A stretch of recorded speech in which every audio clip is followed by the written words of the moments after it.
ଆଜିର ଏହି ଉପସ୍ଥାପନାରେ ଆମେ ସିଧାସଳଖ ପ୍ରବେଶ କରିବା ପଲ୍ଲୀ ଓଡ଼ିଶାର ଏକ ଜୀବନ୍ତ, ଅକୃତ୍ରିମ ଏବଂ ମାଟି ମହକରେ ଭରା ଦୁନିଆକୁ। ଆଉ ତାହା ହେଉଛି ଆମର ନିଜସ୍ୱ ଓଡ଼ିଆ ଲୋକନାଟକ। ଟିକେ ଭାବି ଦେଖନ୍ତୁ ତ, ଏହା କେବଳ କିଛି ସମୟର ମନୋରଞ୍ଜନ ନୁହେଁ, ବରଂ ଶହ ଶହ ବର୍ଷ ଧରି ଏହା ଆମ ଗାଁ ଗହଳିର ଜୀବନ, ସମାଜ ଆଉ ସଂସ୍କୃତିର ଏକ ନିଖୁଣ ଦର୍ପଣ ସାଜି ଆସିଛି। ଆମ ଲୋକଙ୍କର ସୁଖ, ଦୁଃଖ ଆଉ ଆବେଗ ସବୁକିଛି ଏଥିରେ ଅତି ଜୀବନ୍ତ ଭାବେ ରୂପାୟିତ ହୋଇଥାଏ। ଆଉ ଏହି କଥାକୁ ବିଶିଷ୍ଟ ଅଭିନେତା ହେମନ୍ତ ଦାସ କେତେ ସୁନ୍ଦର ଭାବରେ କହିଛନ୍ତି, ଶୁଣନ୍ତୁ। ସେ କହୁଥିଲେ, ଏଥିରେ ମିଶି ରହିଥିଲା ଭିଜା ମାଟିର ଗନ୍ଧ, ବନପକ୍ଷୀର କାକଳି ଏବଂ ଗିରିନଦୀର କୁଳୁକୁଳୁ ତାନ। ସତରେ ଏଇ ଗୋଟିଏ ଧାରି ଭିତରେ ଯେମିତି ପୁରା ଲୋକନାଟକର ଆତ୍ମା ଲୁଚି ରହିଛି। କୌଣସି କୃତ୍ରିମତା ନାହିଁ, ବାସ୍ ଖାଣ୍ଟି ମାଟିର ଆକର୍ଷଣ। ତେବେ ଆଜିର ଏହି ଗଭୀର ଆଲୋଚନା ପାଇଁ ଆମେ ମୁଖ୍ୟତଃ ଆଧାର କରିଛୁ ଡକ୍ଟର ଅନାଦିଚରଣ ଗାଣଙ୍କ ବହୁଚର୍ଚ୍ଚିତ ଗ୍ରନ୍ଥ ଲୋକସାହିତ୍ୟର ରୂପରେଖାକୁ। ଓଡ଼ିଆ ଲୋକସାହିତ୍ୟ ଏବଂ ଲୋକନାଟକ ଉପରେ ଏହା ଏକ ଅତ୍ୟନ୍ତ ପ୍ରାମାଣିକ ଏବଂ ଗୁରୁତ୍ୱପୂର୍ଣ୍ଣ ଦଲିଲ। ଏହି ବହିରୁ ମିଳିଥିବା ତଥ୍ୟକୁ ପାଥେୟ କରି ହିଁ ଆମେ ଆଜି ଏହି ବିଷୟର ଗଭୀରତାକୁ ଯିବା। ଆମର ଆଜିର ଏହି ଯାତ୍ରାରେ ମୁଖ୍ୟତଃ 5ଟି ପଡ଼ାବ ରହିଛି। ପ୍ରଥମରେ ଲୋକନାଟକ, ମାଟି ଓ ମଣିଷର କଳା। ଦ୍ୱିତୀୟରେ ଅଭିନୟମୂଳକ ଲୋକନାଟକ। ତୃତୀୟରେ ନୃତ୍ୟଭିତ୍ତିକ ପରମ୍ପରା। ଚତୁର୍ଥରେ ସଙ୍ଗୀତ ଓ ବାଦ୍ୟମୂର୍ଚ୍ଛନା ଏବଂ ଶେଷରେ ଲୋକନାଟକରେ ସାମାଜିକ ଜୀବନର ଚିତ୍ର। ତେବେ ଆସନ୍ତୁ ଆରମ୍ଭ କରିବା ଆମର ପ୍ରଥମ ବିଭାଗ, ଲୋକନାଟକ, ମାଟି ଓ ମଣିଷର କଳା। ଏବେ ଏତେ ବଡ଼ ଓ ବିଶାଳ ଲୋକନାଟ୍ୟ ପରମ୍ପରାକୁ ଆମେ ବୁଝିବା କିପରି? ଏହାକୁ ଅତି ସହଜ କରିଦେଇଛନ୍ତି ବିଶିଷ୍ଟ ଗବେଷକ ଡକ୍ଟର ଶ୍ୟାମସୁନ୍ଦର ମହାପାତ୍ର। ସେ ଏହି ପୂରା ପରମ୍ପରାକୁ 4ଟି ସ୍ପଷ୍ଟ ଭାଗରେ ବାଣ୍ଟିଛନ୍ତି। ସେଗୁଡ଼ିକ ହେଲା ଅଭିନୟମୂଳକ, ନୃତ୍ୟଭିତ୍ତିକ, ସଙ୍ଗୀତଭିତ୍ତିକ ଏବଂ ବାଦ୍ୟଯନ୍ତ୍ର ଭିତ୍ତିକ ଲୋକନାଟକ।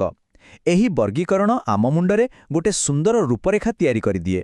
ଟିକେ ବିଚାର କରନ୍ତୁ ତ, ଆଜିକାଲିର ସିନେମା ଆଉ ଆମ ପାରମ୍ପରିକ ଲୋକନାଟକ ଭିତରେ ଫରକ କେଉଁଠି? ଗୋଟିଏ ବୋଟେ ଖୋଲା ଆକାଶ ତଳେ ଦର୍ଶକଙ୍କ ଗହଣରେ ବିନା କୌଣସି ଜାକଜମକରେ ପରିବେଷିତ ହେଉଥିବା ଲୋକନାଟକ, ଯେଉଁଠି ଦର୍ଶକ ବି ନାଟକରେ ଏକ ଅଂଶ ପାଲଟିଯାଆନ୍ତି। ଅନ୍ୟପକ୍ଷରେ ଆଜିର ସିନେମା ବା ଆଧୁନିକ ଥିଏଟର ଗୋଟିଏ ବନ୍ଦ କୋଠରୀ ଭିତରେ ଆଧୁନିକ ଟେକ୍ନୋଲୋଜି ବ୍ୟବହାର କରି ଚାଲେ, ଯେଉଁଠି ଦର୍ଶକ ଆଉ କଳାକାରଙ୍କ ଭିତରେ ଏକ ଅଦୃଶ୍ୟ ପାଚେରୀ ଥାଏ। ସବୁଠୁ ବଡ଼ କଥା ହେଲା, ଲୋକନାଟକ କେବଳ ଗୋଟେ ବ୍ୟବସାୟ ନୁହେଁ, ଏହା ହେଉଛି ସମ୍ପ୍ରଦାୟର ଭାବଗତ ସମର୍ପଣ। ଏବେ ଆମେ ପହଞ୍ଚିଗଲେ ଆମର ଦ୍ୱିତୀୟ ବିଭାଗରେ, ଅଭିନୟମୂଳକ ଲୋକନାଟକ, ଯେଉଁଥିରେ ଆସୁଛି ଲିଆ ଓ ଯାତ୍ରା। ଲୋକନାଟକର ଅଭିନୟ ଶୈଳୀ ପ୍ରକୃତରେ ଭାରି ଚମତ୍କାର। ଭାବନ୍ତୁ, କୌଣସି ବିଶାଳ ସେଟ୍ ନାହିଁ କି ମଡର୍ଣ୍ଣ ଲାଇଟିଂ ନାହିଁ, ତଥାପି କଳାକାରମାନେ ମୁଖ୍ୟତଃ 5ଟି ଭିନ୍ନ ଶୈଳୀରେ ନିଜ ଅଭିନୟର ଯାଦୁ ଦେଖାନ୍ତି। ସେଗୁଡ଼ିକ ହେଲା ବିଶ୍ଳେଷଣାତ୍ମକ, ଚମକପ୍ରଦ, ଆବେଗାତ୍ମକ, ଅତି ନାଟକୀୟ ଏବଂ ମିଶ୍ରିତ ଶୈଳୀ। ଅଭିନୟର ଏହି ସରଳତା ଆଉ ନିଖୁଣତା ହିଁ ଦର୍ଶକଙ୍କୁ ଶେଷ ଯାଏଁ କିଳି କରି ରଖିଦିଏ। ଏବେ କଥା ହେବା ଲୀଳା ବିଷୟରେ। ସଂସ୍କୃତରେ ଲୀଳା ମାନେ ହେଲା କ୍ରୀଡ଼ା ବା ଖେଳ। ଏହା ପୂରାପୂରି ଲୋକଙ୍କର ଆଧ୍ୟାତ୍ମିକ ବିଶ୍ୱାସ ଉପରେ ଆଧାରିତ। ରାମାୟଣର କଥାବସ୍ତୁକୁ ନେଇ ରାମଲୀଳା ଆଉ ଶ୍ରୀକୃଷ୍ଣଙ୍କ ଖେଳକୁ ନେଇ କୃଷ୍ଣଲୀଳା ତ ଆମ ସମସ୍ତଙ୍କର ପରିଚିତ। କିନ୍ତୁ ଆଉ ଏକ ନିଆରା କଥା ହେଲା ଦକ୍ଷିଣ ଓଡ଼ିଶାର ଭାରତଲୀଳା। ମହାଭାରତର ସୁଭଦ୍ରା ହରଣ ଦୃଶ୍ୟକୁ ନେଇ ଏହା ତିଆରି ହୋଇଛି। ଆଉ ଏଥିରେ ସବୁଠୁ ମଜାଦାର କଥା କ'ଣ ଜାଣିଛନ୍ତି? ଏଥିରେ ଥିବା ଦ୍ୱାରୀ ଚରିତ୍ର। ତାଙ୍କର ହାସ୍ୟରସ ହିଁ ଦର୍ଶକଙ୍କୁ ବାନ୍ଧି ରଖିବାରେ ମୁଖ୍ୟ ଭୂମିକା ନେଇଥାଏ। ଆମ ଓଡ଼ିଶାରେ ଯାତ୍ରା ହେଉଛି ବୋଧହୁଏ ସବୁଠାରୁ ଲୋକପ୍ରିୟ କଳା। ପ୍ରଥମେ ପ୍ରଥମେ ଏହା ଦେବତାଙ୍କ ପରିକ୍ରମାରୁ ଆରମ୍ଭ ହୋଇଥିଲା, କିନ୍ତୁ ଧୀରେ ଧୀରେ ଏହା ସାମାଜିକ ଓ ଐତିହାସିକ କାହାଣୀକୁ ନିଜ ଭିତରକୁ ନେଇଗଲା। ଆଉ ଏକ ଜବରଦସ୍ତ ଉଦାହରଣ ହେଉଛି ଭଦ୍ରକ ଅଞ୍ଚଳର ମୋଗଲ ତାମସା। ଏହା ଖାଲି ଗୋଟେ ନାଟକ ନୁହେଁ, ଶିବ ମନ୍ଦିର ସାମ୍ନାରେ ହିନ୍ଦୁ ଆଉ ମୁସଲମାନ ସମ୍ପ୍ରଦାୟ ଭିତରେ ଭାଇଚାରା ଯୋଡ଼ିବାର ଏହା ଏକ ଅଦ୍ଭୁତ ପରମ୍ପରା। ଏଥିରୁ ଜଣାପଡ଼େ ସମାଜକୁ ଏକାଠି ରଖିବାରେ ଲୋକନାଟକର କେଡ଼େ ବଡ଼ ହାତ ଥିଲା। ଆସନ୍ତୁ ଆଗକୁ ବଢ଼ିବା ତୃତୀୟ ବିଭାଗକୁ, ନୃତ୍ୟଭିତ୍ତିକ ଲୋକନାଟକର ପରମ୍ପରା। ଏଠାରେ ସଂଳାପ ଅପେକ୍ଷା ନୃତ୍ୟ ହିଁ କାହାଣୀ କହେ। ପ୍ରଥମେ ନଜର ପକାନ୍ତୁ ମୟୂରଭଞ୍ଜର ଗର୍ବ, ଛଉ ନୃତ୍ୟ ଉପରେ। ଏହା ପୂରାପୂରି ଏକ ସମରକଳା ବା ମାର୍ଶାଲ ଆର୍ଟସ୍ ଉପରେ ଆଧାରିତ। ସବୁଠୁ ଆଶ୍ଚର୍ଯ୍ୟର କଥା ହେଲା, ଏହି ନାଟକରେ କଳାକାରଙ୍କ ମୁହଁରେ କୌଣସି ଗୀତ କି ସଂଳାପ ନଥାଏ। ବିଶ୍ୱାସ ହେଉଛି? ହଁ, କେବଳ ଶକ୍ତିଶାଳୀ ଢୋଲ, ମହୁରୀ ଓ ଚଡ଼ଚଡ଼ିର ତାଳେ ତାଳେ କଳାକାରମାନେ ପୌରାଣିକ କାହାଣୀକୁ ଏତେ ଜୀବନ୍ତ କରିଦିଅନ୍ତି ଯେ ଦେଖିଲେ ଲୋମ ଟାଙ୍କୁରି ଉଠେ। ଖାସ୍ କରି ଏଥିରେ ଶିବ ଏବଂ ଶକ୍ତିଙ୍କର ଆରାଧନା ଦେଖିବାକୁ ମିଳେ। ଏହାପରେ ରହିଛି ଓଡ଼ିଶାର ପ୍ରସିଦ୍ଧ ଦଣ୍ଡନାଟ ଆଉ ଦେଶିଆ ନାଟ। ଦଣ୍ଡନାଟ କଥା ଉଠିଲେ ହିଁ ମନକୁ ଆସେ ନିଷ୍ଠା ଓ କଠୋର ତପସ୍ୟା। ଚୈତ୍ର ମାସରେ ଶିବଙ୍କ କୃପା ପାଇଁ କଳାକାରମାନେ ଯେଉଁ ଶାରୀରିକ କଷ୍ଟ ସହି ଏହାକୁ ପରିବେଷଣ କରନ୍ତି ତାହା ସତରେ ଅବିଶ୍ୱସନୀୟ। ସେହିପରି ଅବିଭକ୍ତ କୋରାପୁଟ ଜିଲ୍ଲାର ଆଦିବାସୀ ସମ୍ପ୍ରଦାୟର ଦେଶିଆ ନାଟରେ ଦେବତା ବା ରାକ୍ଷସଙ୍କ ଚରିତ୍ର ବୁଝାଇବା ପାଇଁ ସ୍ୱତନ୍ତ୍ର ପ୍ରକାରର ମୁଖାର ବ୍ୟବହାର କରାଯାଏ। ଏହି ରଙ୍ଗବେରଙ୍ଗର ମୁଖାଗୁଡ଼ିକ ହିଁ ଏହି ନାଟକର ମୁଖ୍ୟ ଆକର୍ଷଣ।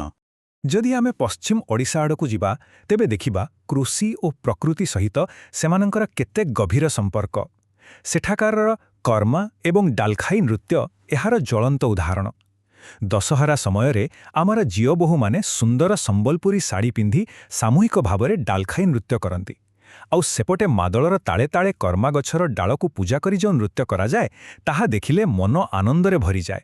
ବର୍ତ୍ତମାନ ଆମେ ଆସି ପହଞ୍ଚିଲେ ଚତୁର୍ଥ ବିଭାଗରେ, ସଙ୍ଗୀତ ଓ ବାଦ୍ୟର ଅପୂର୍ବ ମୂର୍ଚ୍ଛନା। ପାଳା ଏବଂ ଦାସକାଠିଆ। ଓଡ଼ିଶାର କଳା କଥା ଉଠିଲେ ଏ ଦୁଇଟିର ନାଁ ନ ଆସିଲେ ଆଲୋଚନା ଅଧୁରା ରହିଯିବ।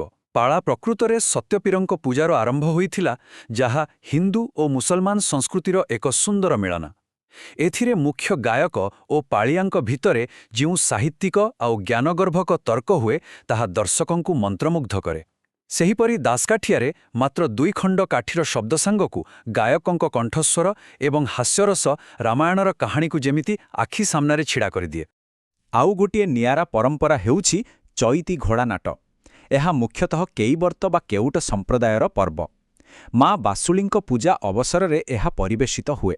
ଭାବନ୍ତୁ ତ ଦୃଶ୍ୟଟି, ବାଉଁଶ ଆଉ କନାରେ ତିଆରି ଏକ ସୁନ୍ଦର ଫାମ୍ପା ଘୋଡ଼ା ଭିତରେ ପଶି ଜଣେ କଳାକାର ବାଦ୍ୟର ତାଳେ ତାଳେ ନାଚୁଛନ୍ତି। ଗୋଟିଏ ନିର୍ଦ୍ଦିଷ୍ଟ ସମ୍ପ୍ରଦାୟ ତାର ନିଜର ଆସ୍ଥା ଆଉ ଭକ୍ତିକୁ କିପରି ଏତେ ସୁନ୍ଦର କଳାର ରୂପ ଦେଇପାରିଛନ୍ତି, ଏହା ତାହାର ଶ୍ରେଷ୍ଠ ନିଦର୍ଶନ। ଏହି ବର୍ଗୀକରଣର ଶେଷରେ ଆସୁଛି ବାଦ୍ୟଭିତ୍ତିକ ନାଟକ, ଯେମିତିକି ଢଣକଇଲା ଆଉ ଘୁଡ଼ୁକି ନାଟ। ଏଠାରେ ଗୋଟିଏ କଥା ଲକ୍ଷ୍ୟ କରିବେ, ଯେଉଁ ଲୋକବାଦ୍ୟ ବ୍ୟବହାର ହୁଏ ତାହାରି ନାଁରେ ହିଁ ନାଟକର ନାମକରଣ ହୋଇଥାଏ। ଏଠି କଳାକାରଙ୍କଠାରୁ ବି ବେଶୀ ଗୁରୁତ୍ୱ ପାଏ ସେହି ବାଦ୍ୟଯନ୍ତ୍ରର ସ୍ୱର, ଯାହା ପୁରା ନାଟକକୁ ଓ କଳାକାରଙ୍କ ପାଦର ତାଳକୁ ନିୟନ୍ତ୍ରଣ କରିଥାଏ। ଏବେ ଆସନ୍ତୁ ଆମର ଅନ୍ତିମ ତଥା ସବୁଠାରୁ ଗୁରୁତ୍ୱପୂର୍ଣ୍ଣ ବିଭାଗକୁ, ଲୋକନାଟକରେ ସାମାଜିକ ଜୀବନର ଚିତ୍ର। ଆମେ ଏତେବେଳେ ଯାଏଁ ଯାହା ସବୁ ଆଲୋଚନା କଲେ ସେଥିରୁ ଗୋଟିଏ କଥା ସ୍ପଷ୍ଟ, ଏହି ନାଟକଗୁଡ଼ିକ କେବଳ କିଛି ସମୟର ଖେଳ ନଥିଲା, ଏଗୁଡ଼ିକ ଥିଲା ଆମ ସମାଜର ଜୀବନ୍ତ ମୁକୁର। ଦେଖନ୍ତୁ, ଦଣ୍ଡନାଟରେ କିପରି ସ୍ୱୟଂ ଶିବଙ୍କୁ ଜଣେ ସାଧାରଣ ଚାଷୀ ବା ହଳିଆ ରୂପେ ଦେଖାଯାଇଛି, ଯାହା ଆମର କୃଷିଭିତ୍ତିକ ଜୀବନକୁ ଦର୍ଶାଉଛି। ପାଲା ଓ ମୁଗଲ ତାମସା ହିନ୍ଦୁ ମୁସଲମାନ ଭାଇଚାରା ବଢ଼ାଇବାରେ କାମ କରୁଥିଲା। ସେହିପରି ଗଣକବି ବୈଷ୍ଣବ ପାଣିଙ୍କ ନାଟକ ଲୋକଙ୍କୁ ମଦ୍ୟପାନଙ୍କର ବିରୋଧରେ ସଚେତନ କରାଉଥିଲା। ଆଉ ରାମ ସୀତା କିମ୍ବା କୃଷ୍ଣ ଯଶୋଦାଙ୍କ କାହାଣୀ ଆମକୁ ପରିବାରର ମୂଲ୍ୟବୋଧ ଶିଖାଉଥିଲା। ମାନେ ମନୋରଞ୍ଜନ ସାଙ୍ଗକୁ ସମାଜ ସଂସ୍କାର, ଦୁଇଟି ଯାକ ଏକାଠି। ପୁସ୍ତକର ଶେଷ ଆଡ଼କୁ ଗଲେ ଗୋଟିଏ ନିରାଟ ସତ୍ୟ ଆମ ସାମ୍ନାକୁ ଆସେ।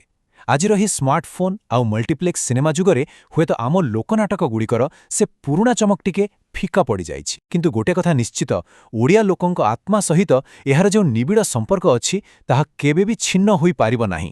ଏହା ଆମ ଅସ୍ମିତାର, ଆମ ପରିଚୟର ଏକ ଅବିଚ୍ଛେଦ୍ୟ ଅଙ୍ଗ। ତେଣୁ ଆଜିର ଏହି ବିଶ୍ଳେଷଣ ଶେଷ କରିବା ପୂର୍ବରୁ ଆସନ୍ତୁ ଗୋଟିଏ ଗୁରୁତ୍ୱପୂର୍ଣ୍ଣ କଥା ଚିନ୍ତା କରିବା। ଆଧୁନିକ ମନୋରଞ୍ଜନର ଏହି ପ୍ରବଳ ସୁଅ ମଧ୍ୟରେ ଆମ ସମାଜର ଏହି ଖାଣ୍ଟି ଏବଂ ଅକୃତ୍ରିମ ଦର୍ପଣ ଲୋକନାଟକକୁ ଆମେ ଆଗାମୀ ପିଢ଼ି ପାଇଁ କିପରି ସୁରକ୍ଷିତ ରଖିପାରିବା, ଏହା କେବଳ ଏକ ପ୍ରଶ୍ନ ନୁହେଁ, ବରଂ ଆମ ସମସ୍ତଙ୍କ ପାଇଁ ଏକ ବଡ଼ ଦାୟିତ୍ୱ। ଆଜିର ଏହି ଆଲୋଚନାରେ ଆମ ସହ ଯୋଡ଼ି ହୋଇଥିବାରୁ ଅନେକ ଅନେକ ଧନ୍ୟବାଦ।